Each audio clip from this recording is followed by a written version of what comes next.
приехали в Домбай. Домбай, что в переводе есть зубы. Домбай находится на перепутье 4 ущелий. Это Тибильдинское ущелье, по которому вы приехали. Это Домбай-Ульгенское ущелье. Вот оно у нас относительно, ну, если сейчас смотреть вниз слева. А Манаусское ущелье, что в переводе злая пасть, находится вон. И ущелье Алибек. В каждом из этих ущелий есть красивые водопады, ледники, озера. Это лагерь.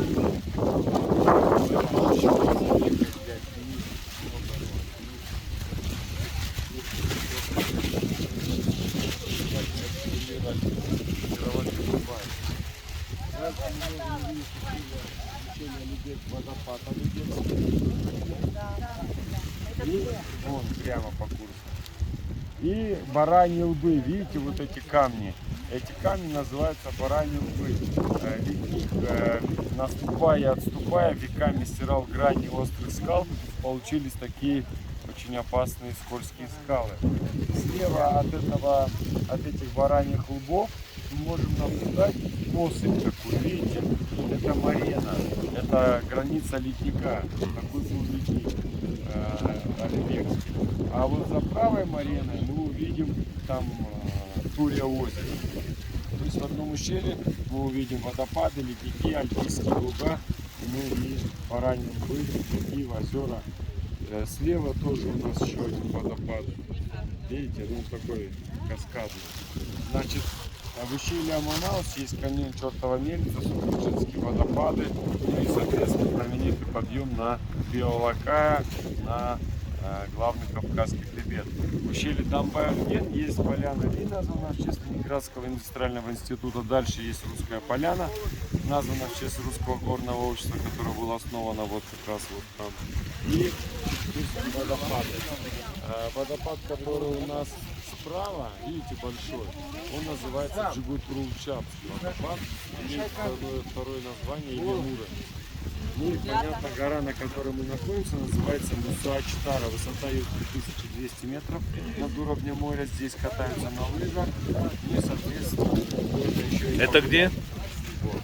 Вот тот. Домбай нет. Вот это? Стоит, да. А Домбай-Ульген — это самая большая вершина западного Кавказского хребта. Перед вами главный Кавказский хребет. И ровно за этими горами ваш дом, Абхазия. То есть, Ровно за этими горами. ровно за этими горами уже Абхазия. А конкретно какой район? Удаутский? Да, да. О. Мы как раз там были и там показывали Кавказские горы. Вот Домбай-Ульген — это самая большая вершина западного Кавказского хребта, 4,48. Потом идет Пики-Не, что в переводе Пики-Гла. За ней вот гора Джигут-Рулчат, что в переводе пастбище Туров. И ледник одноименный Джигут-Рулчатский. И видите, вот здесь тоже видны эти бараньи лбы, вот они. Дальше отрог горы Джигут-Рулчат имеет второе название театральное. Это Пики-Не, что в переводе, пик Зуб-Суфруджу, что Субурулган. Ну, вот видите, клык такой, это Зуб-Суфруджу. За ним Биолакая, что в переводе белый пояс.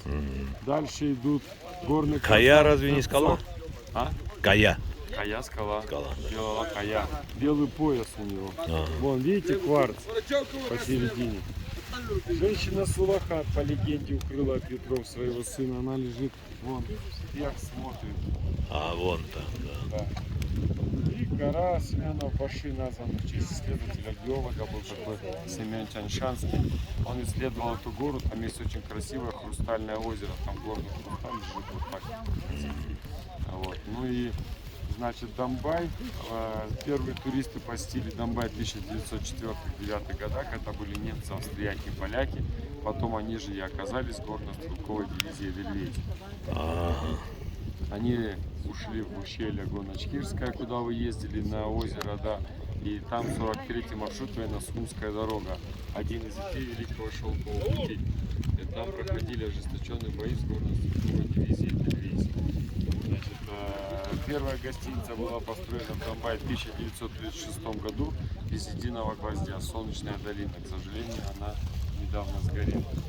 Она была в виде розы, бетон и стебель и бетон. В 36-м.